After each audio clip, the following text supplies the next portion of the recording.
What if no one cares? Hey everybody, I'm JD Houvener, owner, founder, and patent attorney here at Bold Patents Law Firm.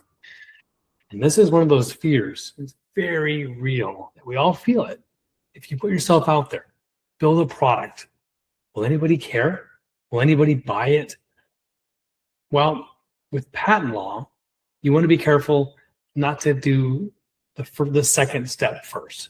Don't get, as they say, the cart before the horse.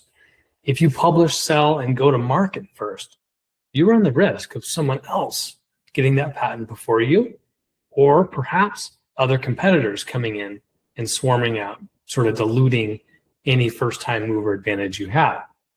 So the best approach is going to be to file, get protected, and then go test. Go find out if someone cares. Prove it to yourself that someone, even a stranger, is willing to give you money in exchange for your product or solution. So here's the truth. You don't solve the problem of wondering, is anybody going to care, by staying silent, being quiet, waiting. You've got to solve the problem, that question, by going to market, by testing safely. So yes, once you file, you will be free to share it with the world, talk to investors, talk to manufacturers, build your product, and iterate on it, improve it. Then you can file what's called the non-provisional formal patent application, which ties it all together, finally locking in your claims that you will hopefully get granted by the Patent Office. Let's take a look at 3 really fun examples from recent inventors, just like you, that we're not sure if this is going to work first. Eric Migovsky, this is the Pebble smartwatch. He launched it in Kickstarter in 2012, way back, when smartwatches were considered niche and unproven.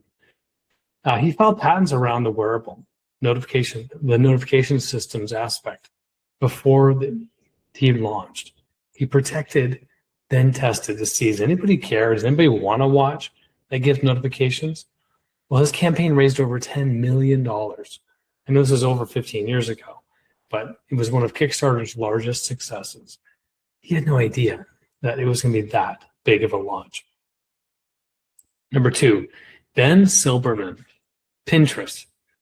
Pinterest struggled for over a year with really low user growth initially.